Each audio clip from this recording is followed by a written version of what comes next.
동일한 조건의 구직자가 있습니다. 만약 여러분이 기업의 고용주라면 누굴 선택하시겠습니까? 장기화된 경기 침체와 얼어붙은 채용 시장, 그리고 전국적으로 금연 열풍이 다시 불고 있는 가운데 국내 일부 기업들이 입사 채용 시 비흡연자에 대해 가산점을 부여하는 방침을 내세우면서 취업 시장이 크게 술렁이고 있습니다. 요즘에 취업난도 어려운데 흡연자들 취업하지 말라고 하면은 그럼 청년들은 어떡합니까? 저는 흡연자로서 흡연을 한다고 해서 일을 더 못한다는 것도 아닌데 이해가 안 가는데요. 잘. 흡연으로 인해서 집중도가 저하가 되고 업무의 효율성이 좀 떨어지거든요. 비흡연자 우대 채용을 놓고 양측 서로 간의 입장 차가 뚜렷한 상황 때문에 논란은 쉽게 사그라들지 않을 것으로 보입니다. 과연 기업의 비흡연자 우대 채용, 무엇이 문제인 걸까요? 올 하반기 채용 시즌이 시작됐지만 대학가 분위기는 마냥 밝지만은 않습니다. 국내 주요 기업들이 지난해보다 채용 규모를 10%가량 감소시키면서 취업의 문턱이 한층 더 높아졌기 때문인데요. 하지만 사회 전반의 변화로 기업들도 예전보다 인력 채용에 여유가 없어지면서 채용 흐름도 점차 바뀌어가고 있습니다. 고스펙을 가진 이제 최고의 인물을 뽑는데 이제 채용됐다면은 최근에는 그런 범용성 인재보다는 특정 분야에 적합한 인재, 또 다른 표현을 하자면은 조기 전력화가 가능한 그런 인재 뽑는데 이제 주력을 하고 있는 것 같습니다. 입사 채용 조건이 까다로워질수록 취업의 문은 점점 더 좁아지고 있는 현실. 일각에선 기업이 우대 채용 조건을 내세우는 것은 정부의 청년 실업난 해소 정책과도 맞지 않다는 지적도 있는데요. 올해 초 통계청에 따르면 청년 실업률은 IMF 외환위기 이후 사상 최고치를 기록하며 청년 실업난의 심각성을 고스란히 반영하고 있습니다.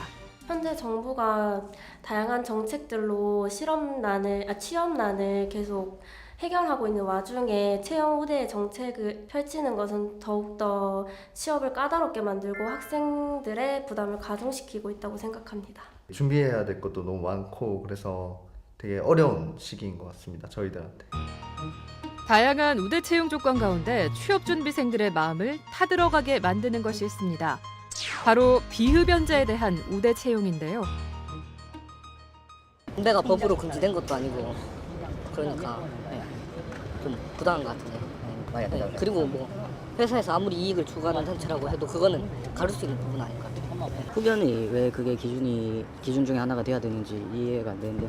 근데 기업은 어떻게 보면 영리단체인데 담배 핀 사람 데리고 온다고 손해되는 건 아닌데 또 그런 식으로 하면 좀 그렇죠. 아무래도 담배 피는 사람 입장에서는.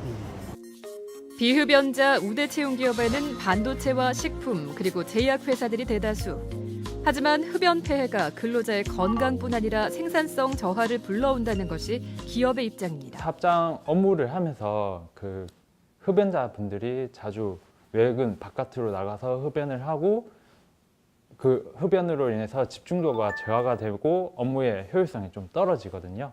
그래서 금연을 함으로써 그 업무 집중도와 효율성이 좀 향상시키는 효과도 있고요. 폐질환 같은 것도 좀 떨어지고 흡연율이 최초 2002년도쯤에는 52% 정도 됐는데 그 현재로는 뭐 10% 이하 정도로 계속 유지를 하고 있고요. 여러 가지 금연 정책으로 인해서 효과가 굉장히 높다고 생각하고 있습니다. 비흡연자를 우대 채용하는 기업은 일부 해외 국가에서도 마찬가지. 세계보건기구는 물론 일본의 일부 기업에서도 근로자의 건강과 생산성 향상을 이유로 비흡연자를 우대 채용하고 있는 상황입니다. 고용 한파가 불어닥친 취업 시장 속 첨예하게 대립하고 있는 기업의 비흡연자 우대 채용 논란. 흡연자에 대한 명백한 차별이냐, 다수를 위한 기업의 고유한 권리냐. 여러분의 생각은 어떠하십니까?